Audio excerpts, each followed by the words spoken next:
Inilah Argentina.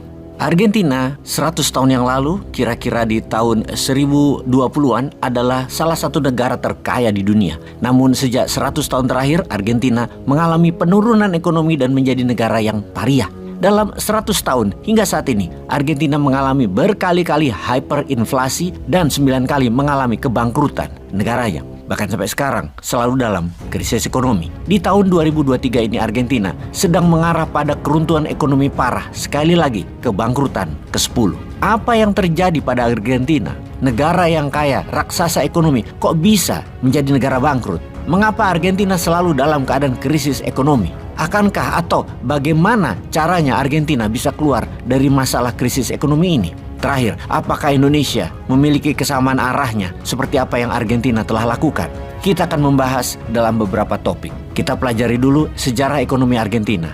Di tahun 1920-an, Argentina adalah negara sangat kaya. Bahkan dalam catatan sejarah selama 5 dekade, selama 50 tahun lebih, sejak tahun 1870, GDP-nya terus-menerus naik. Di masa tersebut, Argentina kekayaannya sama dengan negara Perancis, membuat Argentina menjadi tujuan investasi dunia dan migrasi dunia. Di mana dunia Eropa lagi kacau karena Perang Dunia Pertama, Argentina menikmati pertumbuhan ekonomi luar biasa, head to head dengan Amerika. Pertumbuhan ekonomi Argentina karena sumber daya alam, terutama agriculture. Secara geografi, tanah Argentina merupakan lahan tersubur dan terluas di dunia. Di masa itu, Argentina lah yang memberikan makanan kepada dunia. 70% sumber pangan roti-rotian bahan bakunya dari Argentina. Argentina dijuluki the bread basket of the world. Argentina juga membuka diri terhadap investasi asing besar-besaran dan menerima sangat pro migrasi tenaga kerja besar-besaran. Karena ekonomi meningkat, booming, kemudian investasi asing dan tenaga kerja asing masuk. Salah satunya dari orang-orang Eropa yang bergaji tinggi masuk Argentina waktu itu. Jutaan warga Eropa, Italia, Spanyol, Portugal, Prancis, dan banyak negara lainnya masuk ke Argentina di awal tahun 1870-an hingga 1920-an, hingga penduduk Argentina naik 2 kali lipat. Buenos Aires diberi julukan Parisnya Argentina. Di masa itu tidak ada investasi yang tidak menguntungkan.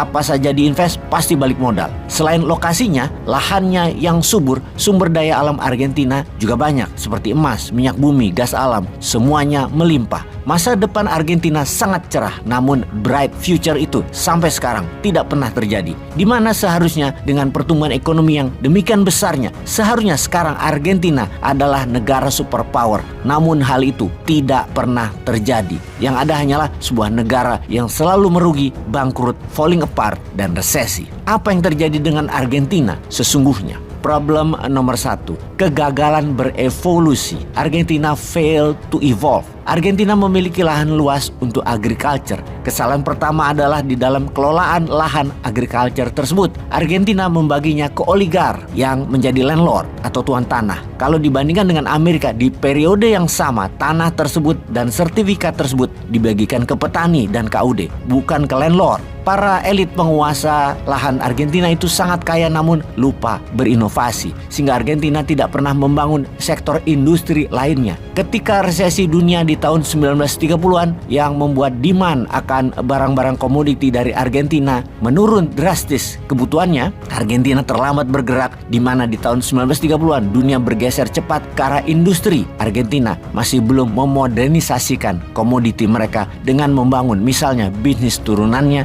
atau membangun sektor lain. Argentina di tahun 1930-an tersebut tetap bergantung pada agrikultur seperti 50 tahun terakhir dan tidak ada perubahan apapun dan tidak menambah apapun hingga 30 tahun setelahnya. Problem nomor 2, leaders always make populist decision. Di tahun 40-an ada kudeta militer yang dilakukan oleh Juan Domingo Perón. Juan Perón berpendapat bahwa masalah Argentina terjadi karena terlalu sibuk mengurusi global ekonomi dan menjadi global player, terlalu mengurusi ekspor, terlalu banyak di mana investasi asing masuk ke Argentina untuk kebutuhan luar negeri. Maka keputusan Juan Perón adalah Argentina harus fokus ke dalam negeri, inward looking. Semua urusan didomestikasi. Argentina fokus semuanya ke dalam negeri. Efeknya ketika dunia merasakan pertumbuhan ekonomi dengan globalisasi setelah Perang Dunia Kedua, Argentina mendapatkan sebaliknya. Argentina malah membatasi ekspor dengan pajak mahal, membatasi impor dengan pajak mahal yang mengakibatkan investor asing keluar. Lalu Peronis menasionalisasikan perusahaan asing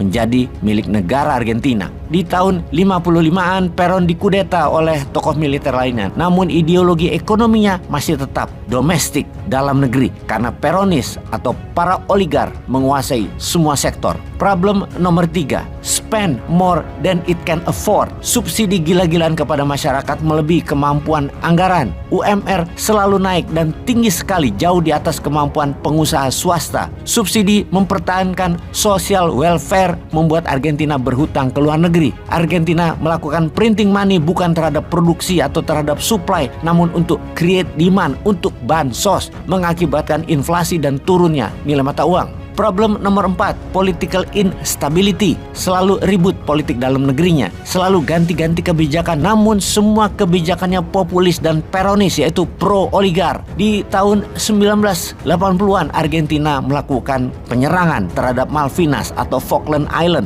yang berperang melawan Inggris, dan ternyata Argentina kalah yang merugikan ekonomi Argentina. Problem nomor 5, never learn a damn thing.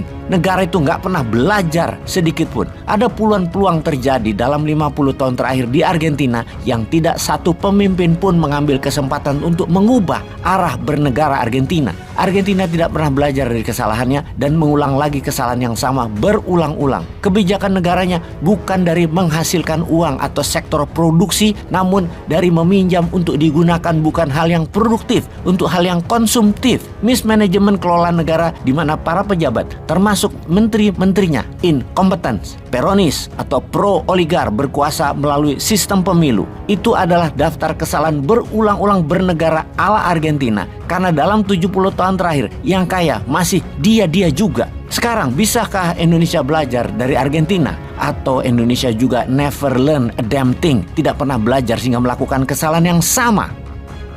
Peace.